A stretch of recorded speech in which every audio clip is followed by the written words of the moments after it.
Bom dia, boa tarde, boa noite, sejam todos muito bem-vindos ao Cinema Etc. número 33. O Cinema Etc. é uma parceria entre o Culturadoria, o Esquema Novo e o UOL Masculina, com produção da Cotonizio Podcasts, para falarmos de filmes, de séries, de aspectos do cinema, da TV, do streaming e do impacto que isso tem em nossas vidas. Se vocês ainda não conhecem os nossos projetos de origem, acessem culturadoria.com.br, almasculina.com.br e esquemanovo.com.br.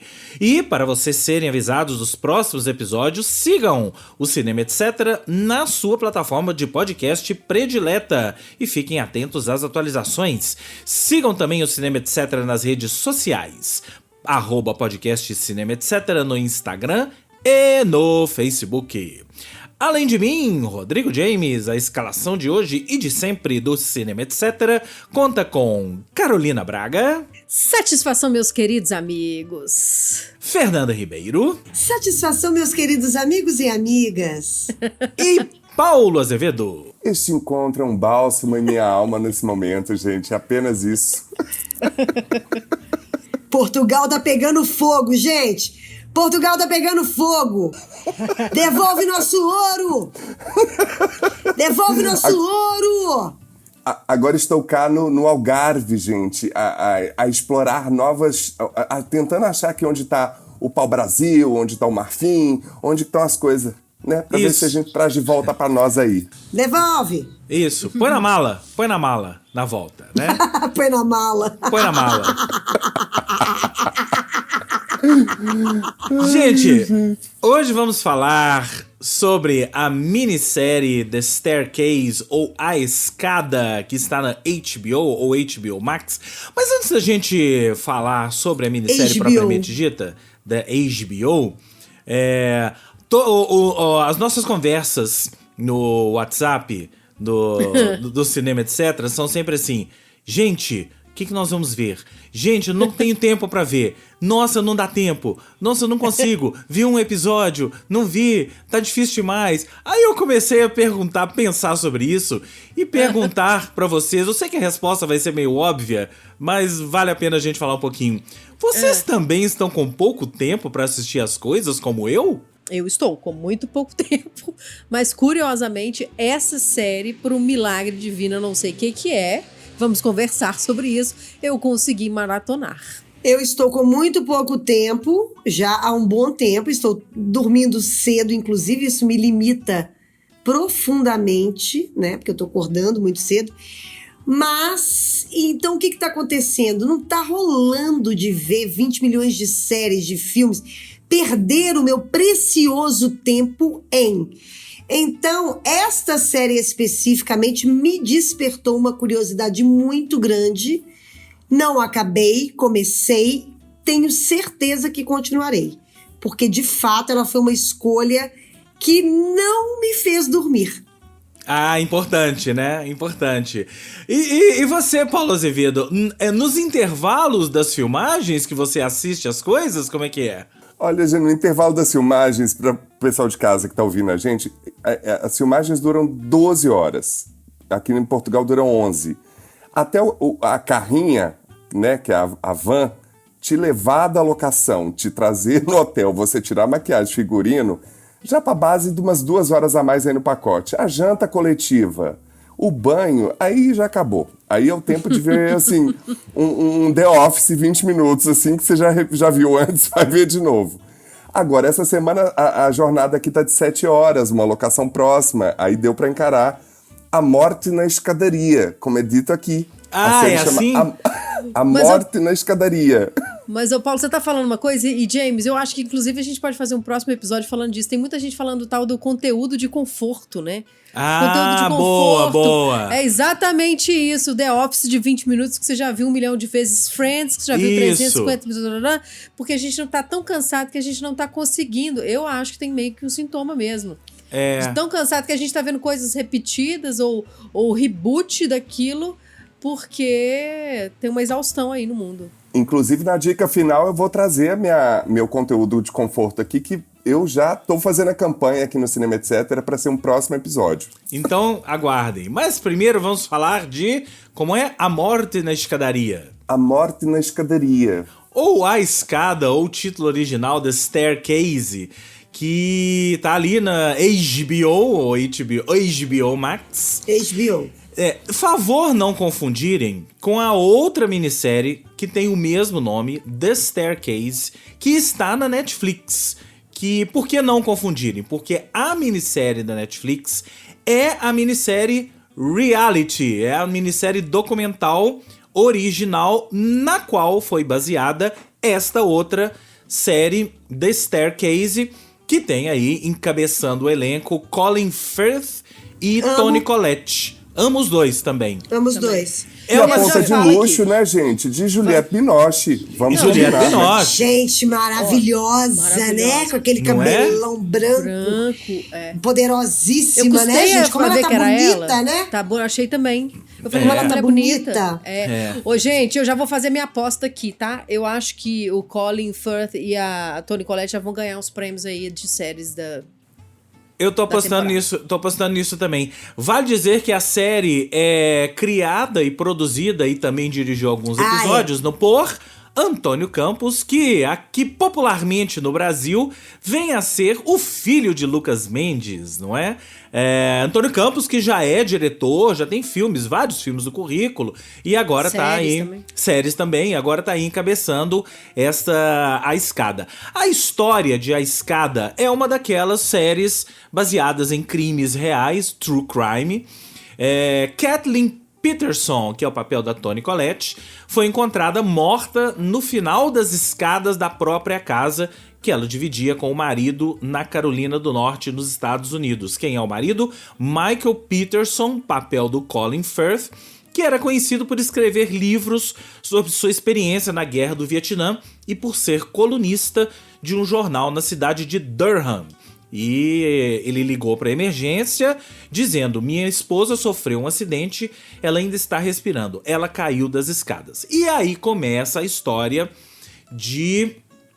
Ele, obviamente, no início é acusado de assassinato, e a história cheia de reviravoltas, né, de idas e vindas.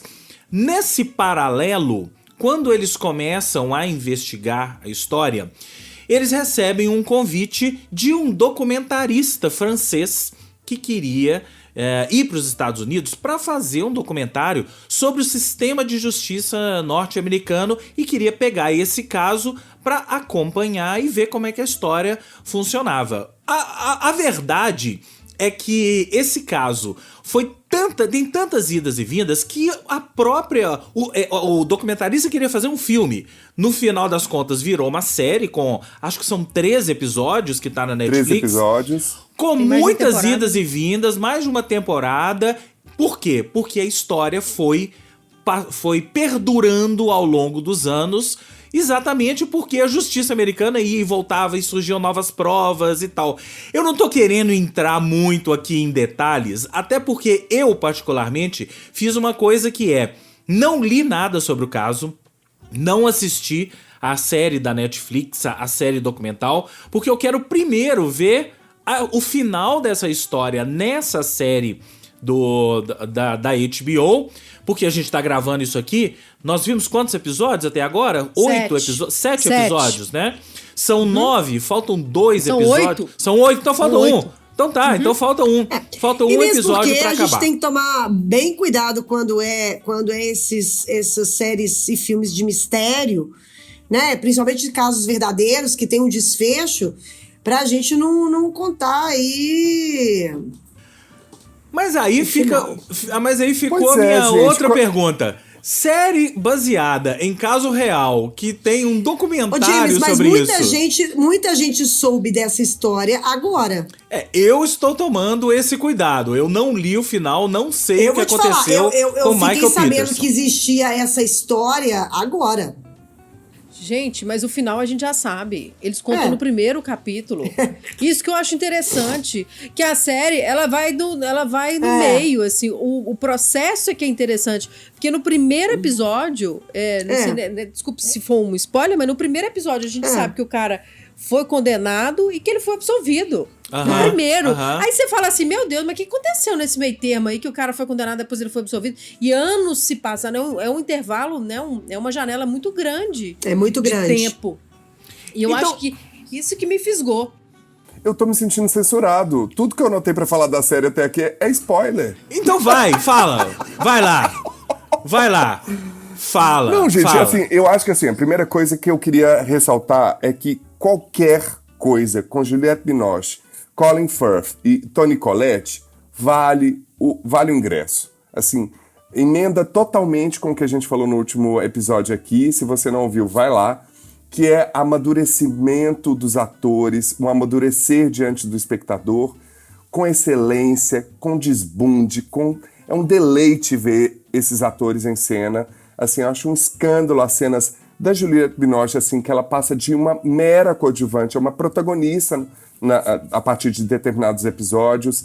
E as cenas dela eu volto toda vez porque é um deleite, é um estudo, é de uma grandiosidade o que ela faz, com pouco que às vezes ela tem nas mãos, que é só o amadurecimento traz para um artista. Segundo dizer que prestem atenção, você que ainda não viu, nos filhos, no elenco mais jovem, que inclusive tem Patrick Schwarzenegger, ou seja, evoluindo a espécie, se tornando um ótimo ator, né, assim, porque o irmão dele é um ó lá, repetindo o pai dele, enfim. É uma direção tão precisa, um roteiro tão preciso, que dá a possibilidade para esses jovens atores virem com uma potência na interpretação, no mínimo, na beira da saia desse trio potente que lidera o elenco. Eu acho que, assim, o que bateu pra mim na cabeça é ótimo, né? Hoje eu bati a cabeça na pedra numa cena, vi com essa metáfora, é que, assim, a gente já falou disso aqui também, assim, qual que é a verdade? E a série começa citando uma passagem bíblica, em que Herodes pergunta o que é a verdade para Jesus Cristo. A gente percebe que, por mais que a gente se apegue à estrutura judicial, principalmente no Brasil, que está sendo corrompida por dentro, né? O quanto ela é influenciada por conflitos de interesse, por moral, por religião. E na hora que, num determinado momento, vem à tona a intimidade desse protagonista, assim, aquilo para mim, a série já escambou para um lugar, né? Expõe uma coisa que eu acho o fim da picada, né? Quando outras coisas vão tomando interesse num caso em que o crime vai deixando de ser protagonista ali da situação. Mas você não acha que isso foi colocado por querer? Não, isso é do caso. Não, também, isso é do caso, exatamente. Isso é do caso. Mas eu acho que ele ter colocado, o diretor ter colocado isso também, ter cutucado isso, dessa história de que às vezes sai um pouco do que realmente interessa para ficar tratando de outros assuntos. Eu não posso falar aqui o que eu tô achando que Paulinho tá falando, mas... Eu acho que eu entendi o que eu tô querendo dizer, porque eu tô com um fuso horário meio lesado. É o seguinte, eu acho que é tratar das intimidades, de particularidades, intimidade de uma pessoa como distúrbio, como doença, como uma questão moral. Eu acho que isso a série aborda. Não acho que é à toa que essa série tá voltando, ela tá em segundo lugar aqui no HBO de audiência. De tratar da bissexualidade, da sexualidade, das questões dessa tradicional família, aparente tradicional família, de uma forma em que você vê a justiça, a sociedade tratando isso como uma anomalia. Pois acho que é disso que eu tô querendo dizer, entendeu? Mas eu acho que é isso que é do caso. É e eu isso acho que eu ia é interessante porque ele apresenta as questões que aparecem no caso, e o que ele traz dentro da intimidade da família é que dentro da família isso não é uma questão. É isso. É isso. Isso é que pra é eles ali, tava tudo resolvido. Mas quando se descobriu, né? Inclusive, até os filhos acabam aceitando. Os filhos não sabiam até então, enfim, né? Acabam Muitas aspas, aceitando. gente. Muitas aspas. Tava resolvido, não. Mas... vem tudo à tona na família. Sim. Esse passado Paulo, todo mas não é uma omisso. questão. Mas é uma não questão é, muito mais externa do que interna. Os filhos ali, a família toda, tava muito mais preocupado com a história do assassinato propriamente dito, né? Se ele matou ou não a mãe, e eles acreditam o tempo todo que não, né?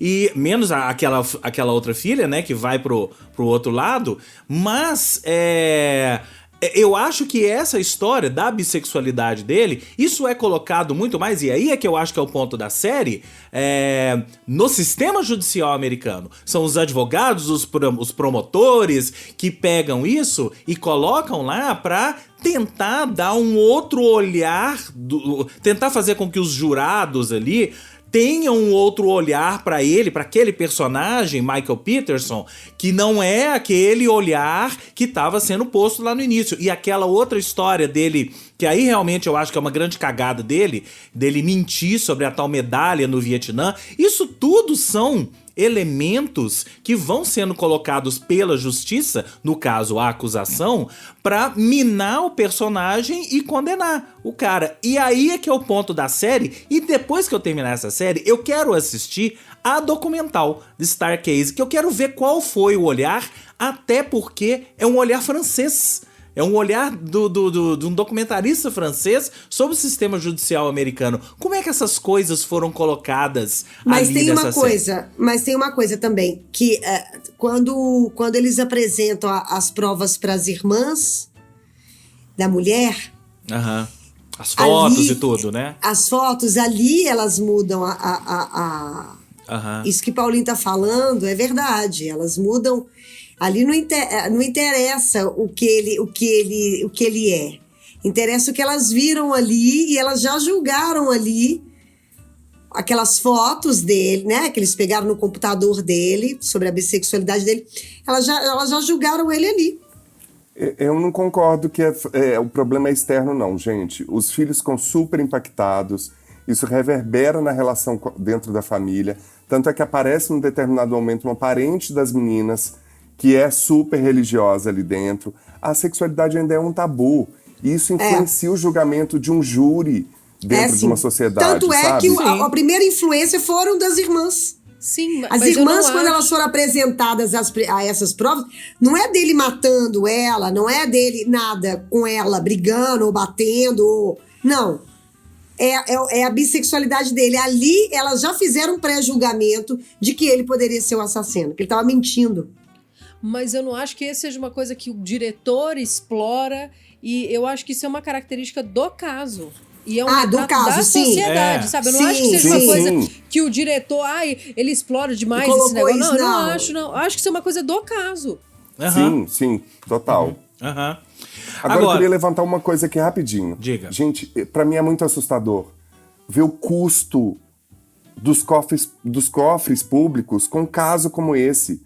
E quem escolhe esses casos, sabe assim, você pensa no documentário A 13ª Emenda, lá da Ava DuVernay, que ganhou o Oscar, e você vê que aquele sistema, as cenas dele, né, no cárcere, que são todos negros e pardos. Tipo assim, eu fico pensando, os casos no Brasil, quem que escolhe injetar essa grana pública, envolvendo tanta gente, cada vez vai aparecendo mais gente para esse caso, e quantos casos passam na nossa rotina que a gente não tá nem aí, e a pessoa vai presa e tá lá.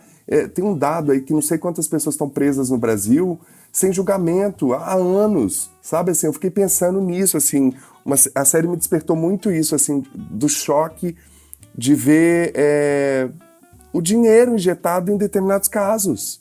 Gente, eu fiquei tão impactada com a interpretação deles e o roteiro, a forma como eles vão construir, que eu não consegui sair desse lugar, sabe? Eu não consegui fazer reflexões que vão além, não. Eu achei que no primeiro episódio, na hora que, né, depois enfim, dela morta lá, a reação dele, e a câmera fechada, gente, é muito bom. Muito bom.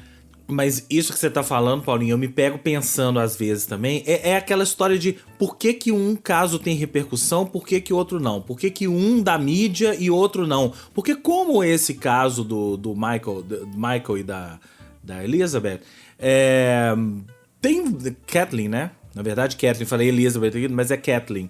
Tem vários outros. No país, nos Estados Unidos, deve ter dezenas, centenas de outros. Por que esse? Será que é um jogo de poder? Será que é porque o cara tinha um determinado poder ali naquela região e ele foi candidato ali a prefeito, como é que é? Não é prefeito, não, é um cargo político, né? Teoria acredito do que sim. Explica isso. Acredito que sim. Né? Teoria de jornalismo, no jornalismo a gente estuda, gatekeeper lá, olha. É isso aí. É uma pessoa que é pública, né? Se a gente cair na rua aqui, não aconteceu nada com a gente. Se o ser que governa esse país, infelizmente, cair, vai virar notícia em todo lugar. O cara é candidato a vereador, em plena campanha, um escritor, colunista do jornal, que é acusado de assassinato. Essa é a teoria de jornalismo na essência. Branco. Mas, Carol, aí mesmo nesses casos, a gente tem uma Marielle, que a gente não sabe até hoje, entendeu? Você entende? Assim, mesmo nesses casos que a gente acompanha de pessoas conhecidas ou reconhecidas do grande público, a gente não vê esse empenho. Parece que tem uma sede de justiça Paulo, ali. No caso da Marielle, eu acho que é falta de é uma empenho. coisa... A gente sabe por que a falta de empenho, A né? gente sabe por quê. Mas Gente, mas eu tô citando esse caso que é óbvio e ululante, porque a gente sabe dos interesses que regem a justiça. É disso que eu acho que a série trata também, assim... tem frases que eu dei vontade de anotar, assim, o que é a justiça, o que é a verdade, né? Assim, o fato de ser um protagonista que é novelista, que é romancista, ele tem uns diálogos ali, principalmente com a Juliette Binoche, assim, que são incríveis, né? E a história da bissexualidade dele, eu acho que aí dá uma outra dimensão ao caso. Aí sim, dá uma outra dimensão pro caso, porque dimensão midiática do que eu tô falando, né? A partir do momento que se descobre isso, né? Dá uma outra dimensão midiática. Pô, mas como assim? O casamento perfeito, o casal perfeito com os filhos ali e tal. Como assim ele tinha casos homossexuais ali, né? Aí a coisa toma uma outra proporção. E eu acho uma coisa, você estava falando da interpretação, né? Você estava falando da interpretação dos dois. Eu acho que, assim, concordo muito, Carol, até porque um grande mérito pra mim de uma interpretação de um ator, de uma atriz, numa história dessas, é te deixar na dúvida. E o Colin Firth, em momento algum você sabe se ele tá falando verdade ou não. A reação dele às coisas é impressionantemente Ele na primeira boa. cena, gente. Na primeira cena, que ele tá ali arrumando a gravata dele, tentando ali. Aquela cena, ele já mostra ali a fragilidade ao mesmo tempo, sabe? É um negócio muito, muito impressionante. Eu acho que, para além da história, que é uma história de tribunal, é uma história de, né, é o famoso dentro das 8 histórias que Hollywood sempre conta, né? Essa é uma delas. Né? Essa é uma delas, que é uma história que não tem nada de novo, mas eu acho que o grande mérito, de fato, dessa série são as interpretações, são esses atores que deram um peso para a história, que é maravilhosa. Agora, eu acho também interessante a forma como eles trabalharam o roteiro, porque é isso, né? No primeiro episódio você já sabe o início e o fim da série. E aí você fala assim, como que eles vão trazer em cada novo episódio um novo elemento que acrescenta mais uma camada e te surpreende, né? E te continua fazendo você querer continuar assistindo sem dormir, igual a Fernanda falou. Cara, e a cada episódio vai aparecendo umas coisas que eu falo assim, meu Deus! Não posso falar mais aqui, né, Fernanda? Porque você também... Mas gente, porque tem gente que não assistiu ainda, querendo ou não. Muita competência pra fazer isso. Eu acho que o que me prendeu nessa série, eu que não sou muito da galera do tribunal, é que justamente o que menos tem é tribunal. Ela mostra os impactos de uma ação de uma pessoa, de uma postura, porque a gente não pode dizer nem ação, porque a gente não sabe se foi ou não foi, né? E esse que é o grande barato do roteiro, como a Carol falou agora, é um impacto que gera uma ação na vida dos outros, no impacto na vida desses filhos, no impacto das irmãs, no impacto... Sabe assim, essa mulher que é a protagonista, que a gente vai descobrindo, que tem uma carga mental gigante, que tem uma pressão social. A gente tá falando de uma série que já traz um pouco desses lugares pós-anos 2000, de um outro tipo de relação das pessoas com o trabalho, com a família. Da relação dela com a bebida. Da relação dela com a bebida, com o trabalho. Ela é a que sustenta a casa, ela é a que bota tudo nas costas. Sabe?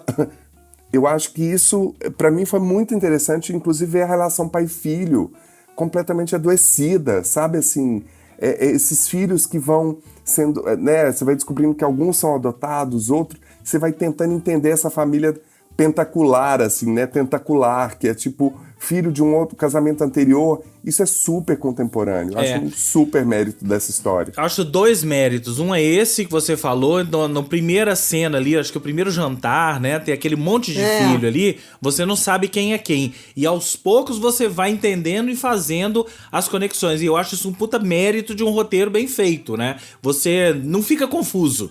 Né, os filhos, os dois filhos são filhos de quem? As meninas vieram de onde? Até porque, e aí vem o outro mérito desse roteiro, da série, tudo tem tempo de tela. Então você tem tempo pra contar a história das meninas lá na Alemanha, você tem tempo pra contar a história dele com a outra mulher, você tem tempo de tela pra todos os filhos, né? E construir os personagens. Todos os filhos têm o seu personagem bem construído ali, né? E isso é importante para a história. Você entender quem são os filhos. Por que aquele filho, aquele que é casado e o que é casado, né? Por que ele era meio que jogado para escanteio na família, né? O que aconteceu com ele? Aí você vai entender lá na frente como é que é a história dele. Eu acho isso tão sensacional quando um roteiro é bem contado e você consegue contar a história toda em 8 episódios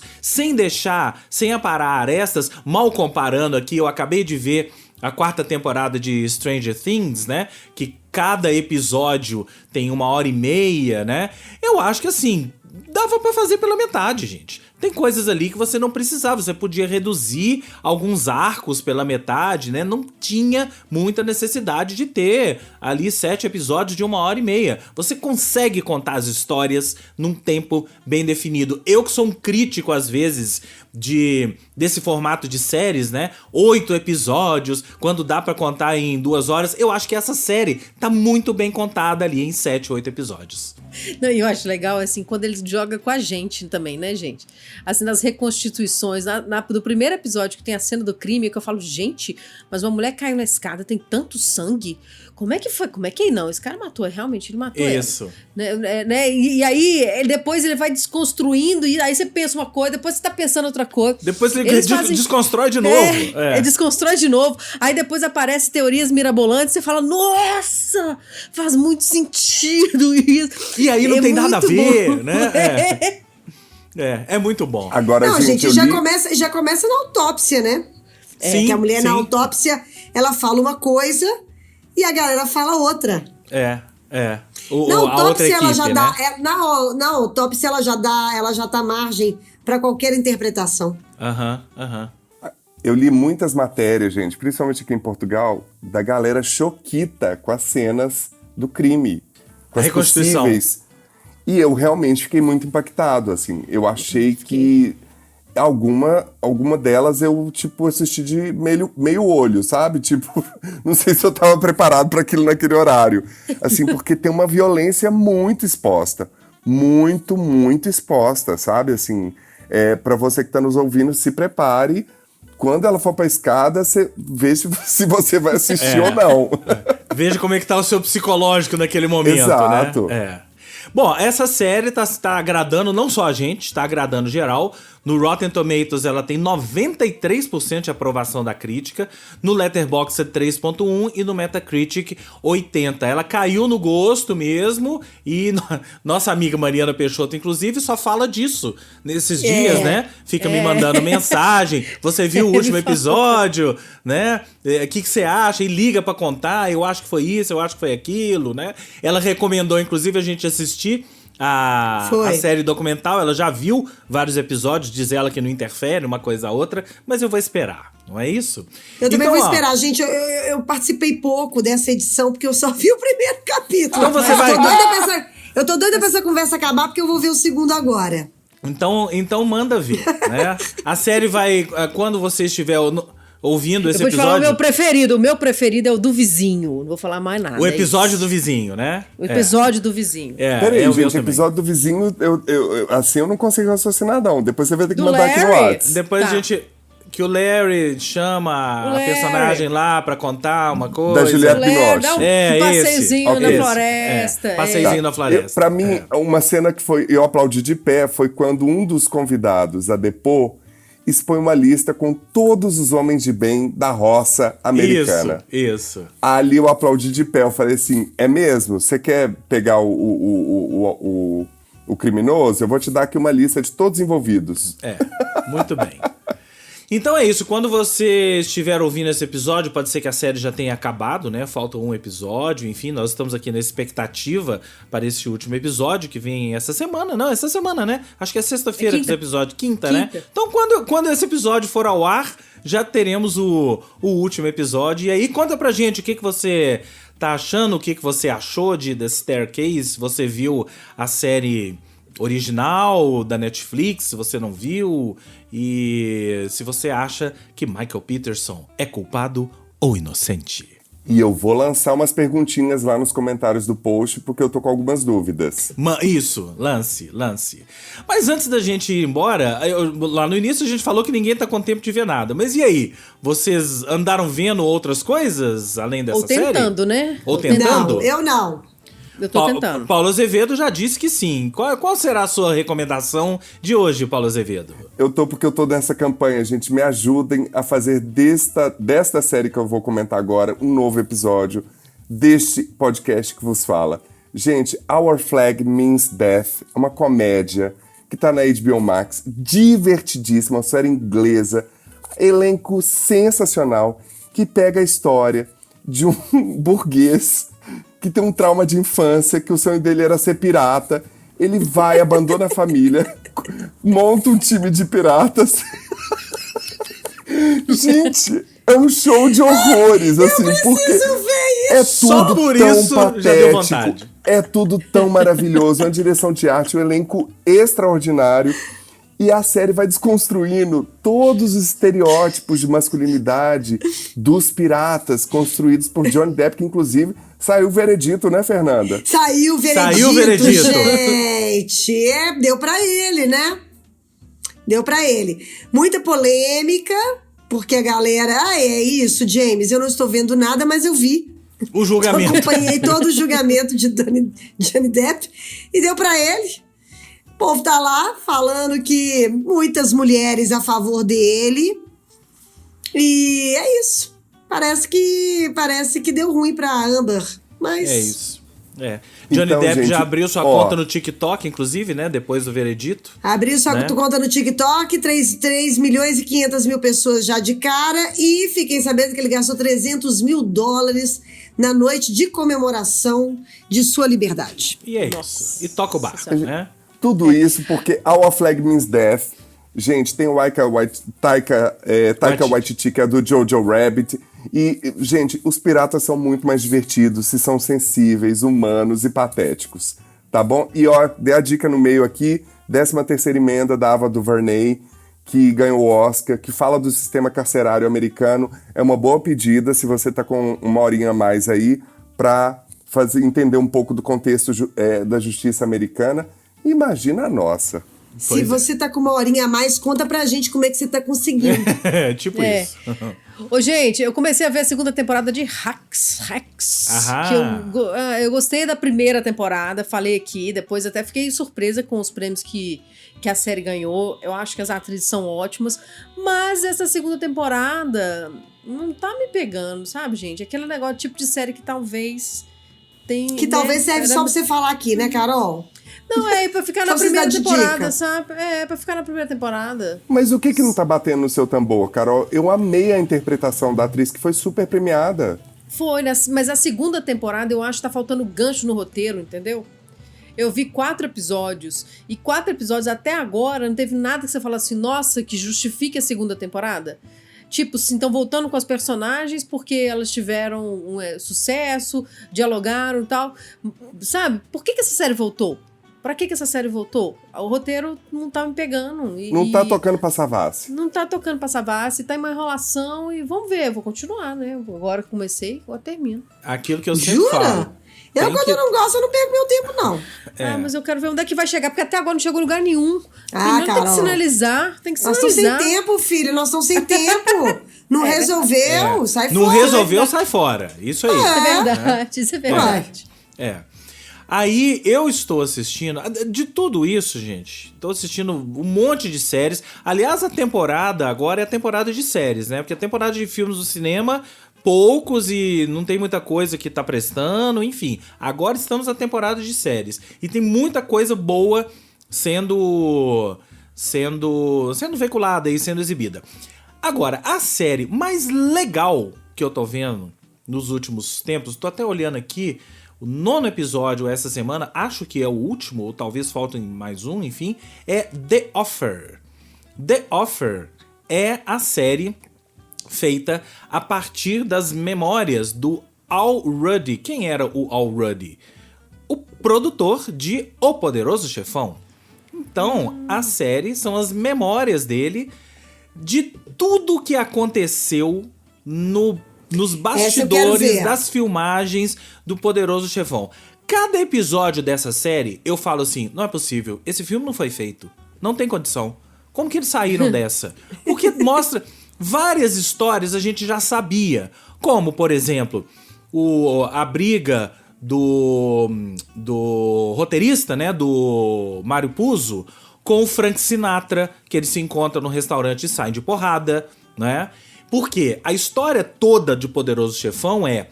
O livro fala sobre a máfia. E a máfia, nos Estados Unidos, não gostou do livro e queria cancelar, não queria que o filme fosse feito. O Frank Sinatra, que é retratado, entre aspas, né, em O Poderoso Chefão, todo mundo sabe, não gostou, queria que a Paramount cancelasse o filme. E aí o Al Ruddy conseguiu costurar um acordo com a máfia de Nova York para poder filmar em Nova York. E aí é o dia a dia. A série é muito bem dividida. A primeira metade da série é o pré. É a pré-produção. Vamos fazer o filme, costurar o acordo, até chegar nos atores, no Al Pacino, Marlon Brando e por aí vai. A segunda metade da série são as filmagens propriamente ditas em Nova York. E aí é aí que o bicho pega. Eles filmando e o pessoal da máfia ali do lado, né? Dando proteção, né? E aí brigas entre mafiosos, entre gangues de mafiosos. A gente assiste isso tudo. Você chega... Eu acho que assim, eu não acredito que é tudo mentira. Porque é baseado nas memórias do cara. Não tem um motivo pra acreditar. O povo quer saber, James, carga horária. Dá aí pra gente quantos episódios, minutagem, tudo muito bonito, tudo muito legal. A gente começou falando de falta de tempo. Mas a gente episódios... já sabe que BO entre os atores tem. Teve. Série que tem BO entre os atores já pula pra frente, né, série, gente? Não, filme. Filme com BO. Não, nesse caso, série. Chefão deu não, mas agora eu tô falando da série, porque a série mostra o BO. Né? A série mostra o B.O. ou os B.O.s, mas ela é né? documental ou tem ator fazendo? Não, ator. É com Miles Teller, tem o Matthew Good, que tá genial como Robert Evans, que era o presidente da Paramount, né? Tem o Giovanni Ribisi, que é o mafioso, o Joe Colombo, e por aí vai. É claro, algumas coisas você tem que relevar nessa série. Por quê? Tem um ator fazendo o papel do Al Pacino. Tem um ator fazendo o papel do Marlon Brando. Essas coisas você tem que relevar. Tem um ator fazendo o papel do Coppola. E por aí vai, né? Que puxa, hein? Você releva essas coisas, né? Porque se você não relevar isso, você não entra na da série que é... Eu vou falar que assim, é a série mais prazerosa que eu tô vendo toda semana. Eu quero ver. Quinta-feira, que é o dia que sai o episódio. Mas tá na Paramount, né? Tá na Paramount Plus. Toda quinta-feira, sento ali, pego a minha pipoquinha e vou assistir as impossíveis filmagens de O Poderoso Chefão. Tem a história lá da cabeça do cavalo, como é que isso foi acontecer. Tem tudo, gente. Se é verdade ou mentira... São 8 episódios, não é isso, James? 10 episódios. Tem 8 já exibidos e 9 faltam... Termina semana que vem, né? Assistam The Offer Paramount Plus e depois a gente conversa. Ok, turma? Ok. Então é isso, chegamos ao final de mais um Cinema Etc. Se você gostou, não gostou, tem críticas, sugestões ou quer participar do nosso bate-papo, mande um e-mail para podcastcinemaetc@gmail.com ou através das nossas redes sociais, nos cutuquem aí no @podcastcinemaetc no Instagram e no Facebook. Cinema Etc. é uma parceria entre o Culturadoria, o Al Masculina e o Esquema Novo, com produção da Cotonizio Podcasts. Crítica a gente não quer, não. A gente já falou. Quer criticar, direciona sua crítica para o descelerado que nos governa. Isso. Tá? Ou se não, pro Ministério Público de Durham. De Durham. Isso aí. Antes da gente ir embora, deixa eu só falar, me desculpe porque eu não lembro o nome dela, mas é uma fã nossa que me parou num evento, evento de blues que eu fui aqui em Belo Horizonte, me perguntou se eu era o Rodrigo James do Cinema Etc. Porque ela ouve todos os episódios, adora, pega as dicas, tá acompanhando a saga do Paulinho em Portugal e por aí vai. Né? Que ótimo, me desculpa gente. porque eu não lembro o seu nome, mas ela sabe quem é. Um beijo pra ela, ok? Manda seu Beijo nome aqui pra você. gente no Instagram. Manda pra gente que a fala, gente sou fala no eu. próximo episódio. Isso. Vamos nessa? Vamos. Beijo. Então, ó, Beijo. beijos. Até o próximo. Beijinhos, beijinhos.